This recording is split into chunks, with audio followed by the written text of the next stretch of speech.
In 1987, Rick McDowell was critically injured in a car accident. Vocational rehabilitation counselor Tom Teddards was assigned to Rick's case. He sustained a spinal cord injury, a very high-level spinal cord injury, or you might refer to it as a brainstem injury. It's an incomplete injury, but it left him with some very severe partial paralysis. His arms and legs are all affected, and his vocal cords were partially paralyzed. Even though when Rick is talking and he's making his best effort, to him it almost seems as if he's shouting. Prior to the accident, Rick was a chief engineer for a large construction firm, which required him to be physically on the construction site every day. It was his job to manage the large construction project and keep everything rolling on schedule. We knew early on that that would be quite a challenge for him in the workplace. After a period of time, I began to understand this condition was permanent, and I really began to wonder and worry about what my future would be as a father, as a husband, as a provider, as a professional. Donna McDowell has been married to Rick for over 22 years. I don't think anyone comes with instructions on how you're supposed to deal with this. It would have been so easy for Rick to have given up. He would have had the right to give up, and many do. But he wanted to continue. He wanted a life, and as full a life and as enjoyable a life as could be found. It was his choice to stay in the construction field, and he convinced me that that was a reasonable choice. But rebuilding his career would be more difficult than he ever imagined. Since Rick could no longer effectively work on site, he decided to pursue construction management. In order to increase his hiring potential, he entered Georgia Tech's building construction program. I could not pick up a book. Wasn't sure how I could turn pages of a book. I really did not know. I was unsure if I could actually do it. Fortunately for Rick, he had people and technology to assist him. To accommodate his study needs, an office was built in his home, which included a custom-designed book elevator and file carousel.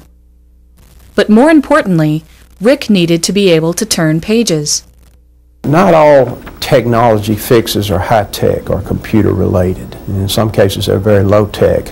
One of the things that Rick uses a great deal is a 1/4-inch dowel that's a hand stick. It has a small rubber crutch tip on the end, and he uses it to turn pages and do other functions that without its use would be impossible.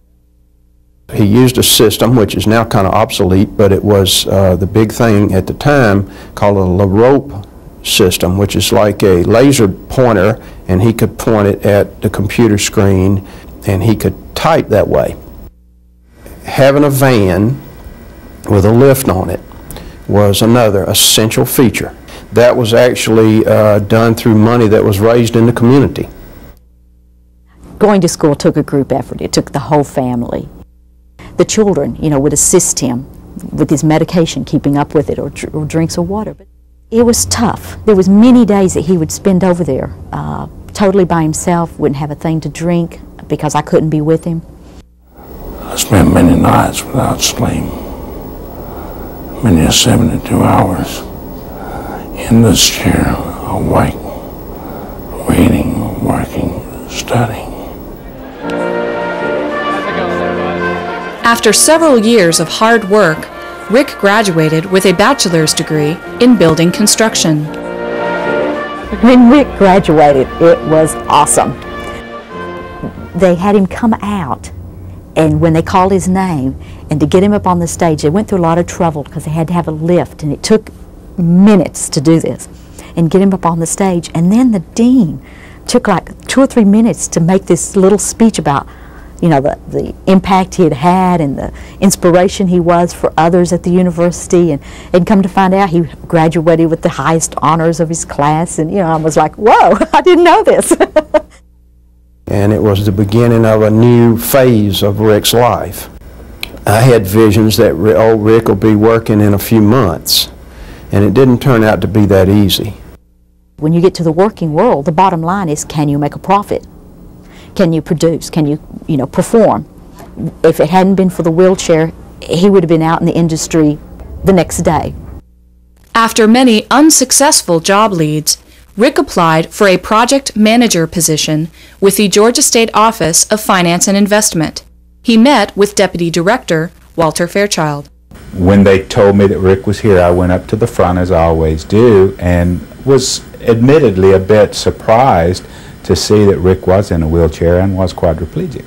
But coming back to my office for the interview, I thought, this is pretty cool. You know, this guy is really wanting this job. And so we talked. I was very impressed, number one, with his desire to be back into the workforce. His background prior to his accident was amazing. And I assured Mr. Fairchild that regardless of obstacles, regardless of challenges, I would find a way to overcome them. And I think the thing that really pushed me over the edge was when he said, you know, if I can't do the job, fire me, just like you would anybody else. When we hired Rick, we didn't really know what accommodations would be required. The first step was to perform a job task analysis. We recognized early on that he would probably divide his work time between his home workstation and also his new workstation being set up in his office. The major accommodation that we made was to raise his work surface on his desk about 6 inches. To operate a computer, Rick uses a Datalux SpaceSaver 105 keyboard and his pinky finger to operate a glide point mouse. Most of Rick's software is also used by able-bodied individuals throughout the business world. His faxing software allows him to talk on the telephone hands-free using a desk-mounted microphone. It was Rick's innovation to use a document scanner as his inbox. All incoming paper correspondence is scanned and converted into image files, which he can index, file, fax, print, and email. He can even attach electronic post-it notes. The most common use for Rick, however, is naming and filing a document into a specified folder, and finding and viewing the document in a matter of seconds. His electronic files have replaced manila folders, reducing the amount of paper wasted and space used for storage. But, more importantly for Rick, the document scanner and electronic file storage enable him to perform his job. His power wheelchair keeps him mobile, and to get to and from work, he takes public transportation. The exciting thing has been that his enthusiasm has gone around the entire office, and I think it makes some of us a bit ashamed that do not have a disability at maybe some of our shortcomings in learning technology and things of that nature. I enjoy the self-actualization, the freedom, the knowledge that I'm doing something that's really useful and beneficial to the extent I'll actually be paid for it. The decisions that he makes are very important. He can take great pride in that. Altogether, I've been doing this for 27 years, and I have seen over that length of time tremendously improved opportunities for people with severe disabilities because of technology. Assistive technology is absolutely essential for a person with any disability. Working means a lot to Rick. Our children were toddlers when Rick was injured. In fact, the youngest was only 8 months old, and the oldest was only 4 1/2. But now our children are all teenagers. Our son is graduating from high school this year. And in a way, there's a pleasure about this, that all those times that, you know, he would threaten and I would threaten. I said, I'm leaving, I've had it, you know. We think now, hey, we're almost there, you know. We've made it this far. Construction is something that a man loves or despises. I loved it, still do. Even involved in the process, peripherally, I'm satisfied.